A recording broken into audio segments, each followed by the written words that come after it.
Hi guys, how are you? Welcome back to my channel. If you're new here, welcome. Subscribe, share the video, and like at the end of it all if you enjoy it, even if you don't. So I really appreciate it when you guys leave comments on my videos, like, share it. Welcome all my new subscribers. Thank you. And yeah, one of the things that you guys told me is that my sound is very low. And guys, listen. I like I borrowed a mic. I borrowed a mic from a friend of mine that does YouTube, but I'll link her channel below. But it doesn't work on my phone, and like I tried so many things, so I'll just settle for speaking for speaking really really loudly, and guys are asleep, but I'll do it for you. Yeah, so I don't have like a definite script for today. I'm just kind of going to talk as I go. I hope I make sense. Yeah, so let's get into the video. But I do have like notes from my last video because it kind of ties into that. Yeah, so one of you left a comment and told me that I should make a video on the path that I'm going to take career wise, and that's what the video is going to be about for today. So I mentioned in my last video, you should go watch it if you haven't already, how my personality is suited for a blue team role, and that's exactly what I'm eyeing. So I want to get into incident response and forensic analysis, which they run the Security Operations Center and do threat hunting and detection. They detect and analyze security events and correctly respond by taking appropriate action, then determine if it's malware. They can detect what an attacker did and how. And I think like that's very interesting to me. Like, wow. And okay, this is completely biased and very untrue. It's just my personal opinion. But I feel like I use my personality in every single area of my life. And I'm not a person that looks for problems. Like, I can't. Why? Like, red teaming is really cool. Don't get me wrong. Red teaming is really, really, really cool. And I'll probably get into that later. But as of now, I am a person that likes solutions, that likes providing and presenting solutions. So, yeah. And this is why I usually have a script, because now I'll keep on like pausing to try and figure out my thoughts, but it's fine. Let's continue. So I'm going to okay, let me tell you the role that I'm eyeing. The role that I'm currently eyeing is a security operations center analyst. So basically, they work in an organization cybersecurity team, and they do the threat hunting and detection, like just what I described. And yeah, so I'm going to share with you guys how I'm working towards the role that I want, and just how I study and build my skills. So number one, I put myself out there. So I post on LinkedIn almost daily. I post on all my platforms talking about cybersecurity and cyber awareness. This basically helps me find people like me in terms of people who are interested in cybersecurity and networking.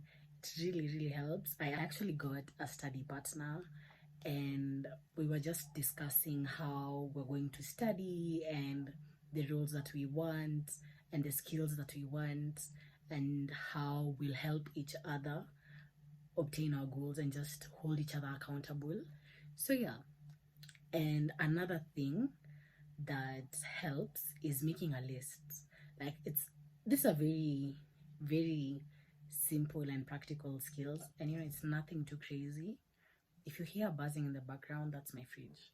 Anyway, so make a list.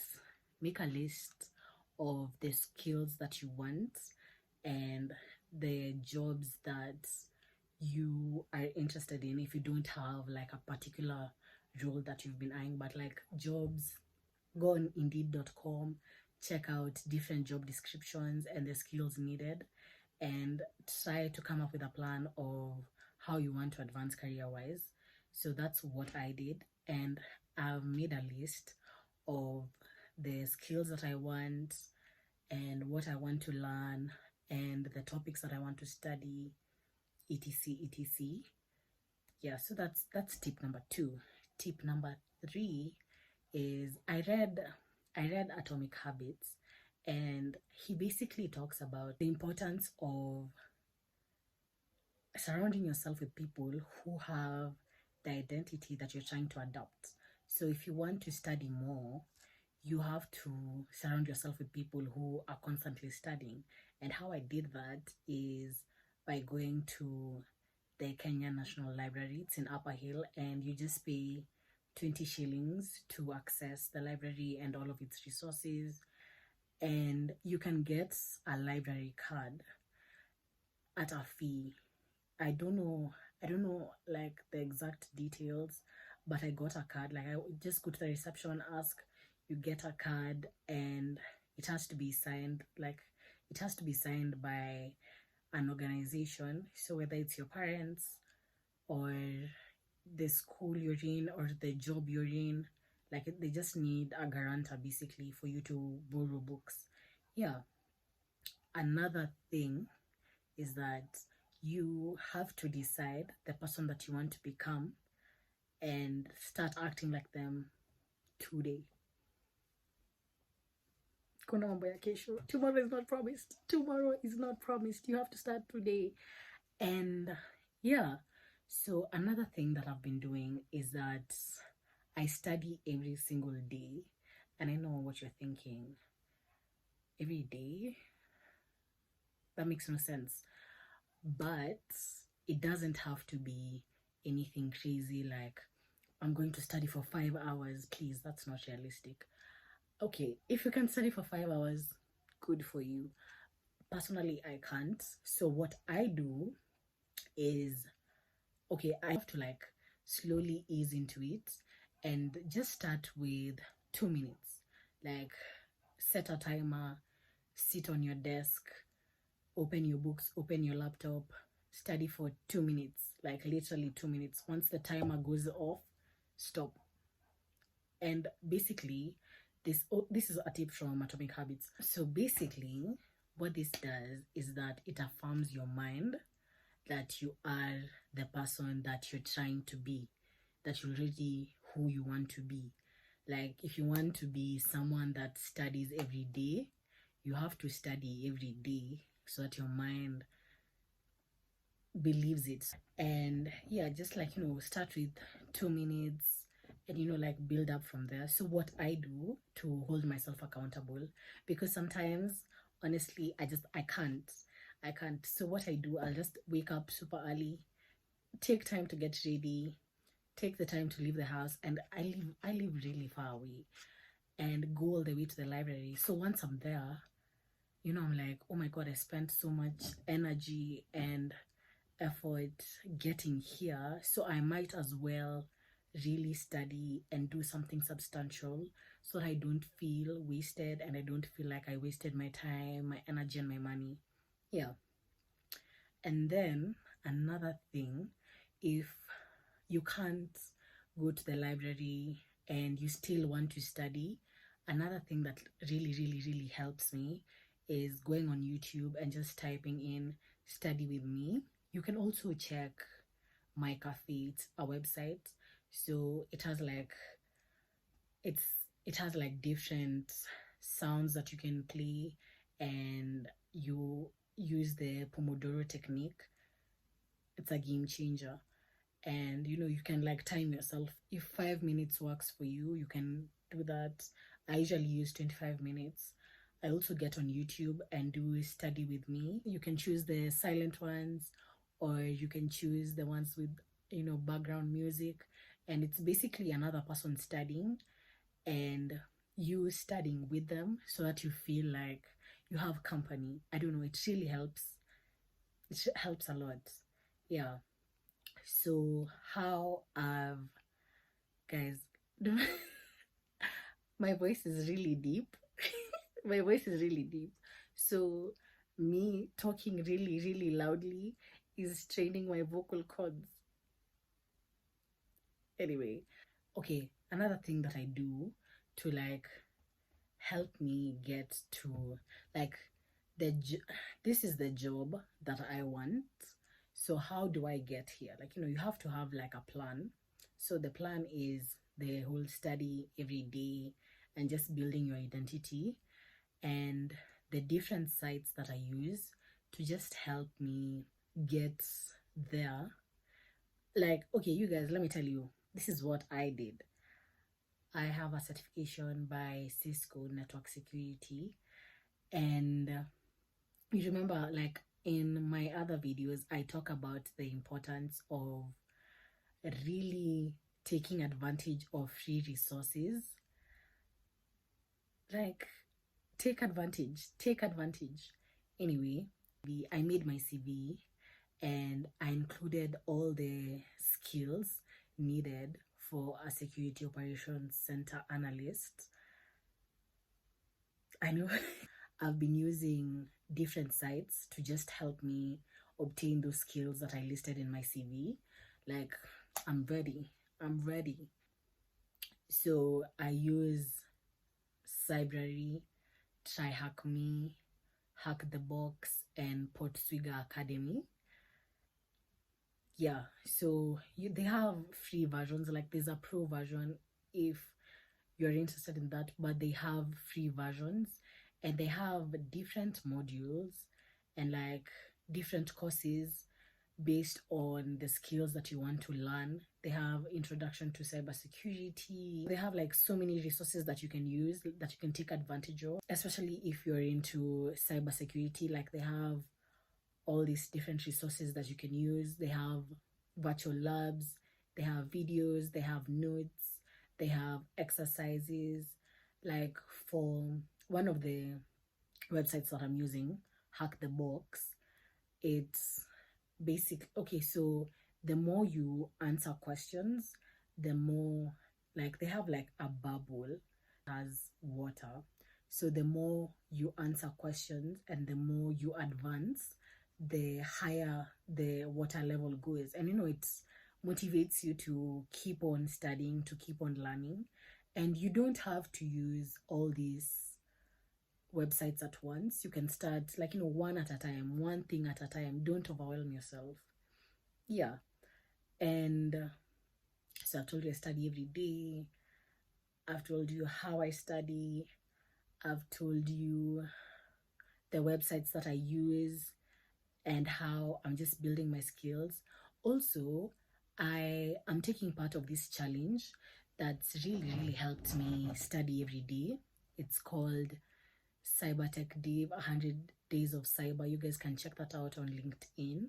So basically, it's you taking 100 days to learn anything and everything associated with cybersecurity. You can use podcasts, you can use videos, you can use Google, you can use, different posts from Twitter, from Instagram, from any app really, and just sharing what you learned and using the hashtag and like different hashtags. Yeah, it like just really, really helps you hold yourself accountable, because it's been holding me accountable, because it's like I don't want to kill my streak. Also, work in streaks. Like, this is something that one of my close friends does. She printed out a sheet of paper that has the different things that she wants to do each and every single day and the number of days, and then you just tick off every single day. It really helps you hold yourself accountable and keep you motivated if that's something that you struggle with. Yeah. What else did I want to say for this video? I think that's it. I think that's it. Like, I've shared everything. Okay, another thing is that it's okay to not know. It's okay to not know. Like, that's why we have all these search engines. Google is free. Google is literally free. YouTube is free. Okay, like, take advantage of all the free resources that are there. If you don't know something, Google it. Like, if you're on all these websites and you're trying to study and they ask you questions and you don't know how to answer them and you can't answer them, go to Google, Google that question. It'll help you remember and, like, internalize. You don't have to know. You're a beginner. And even if you're not, okay, let me tell you guys, imposter syndrome. Imposter syndrome is so real. Like, everyone struggles with it. I've talked to a couple of guys who are already in the industry, and one thing that they say is that they actually feel like they don't know anything that's happening. They don't know what they're doing. They feel so clueless. And it's like, it's okay. It's normal. It's like a normal human experience. You're not the only one who thinks that they don't know what they're doing. So yeah, I hope that's I hope that helps. So I've shared like the tips and tricks. I've shared the websites that I use, and thanked you guys. Thank you again for making it to the end of the video. Thank you for your support. Yeah, so that's it for today. Let me know in the comments if you have any video ideas for me. If you want to just tell me you're proud of me for doing this, comment. So make sure to like, comment, subscribe, and share this video. Share it with anyone you know who's into cybersecurity, who's looking to get into cybersecurity, who is studying, who is, in the tech space. Share, just share. Yeah, so that's the end of the video. Bye.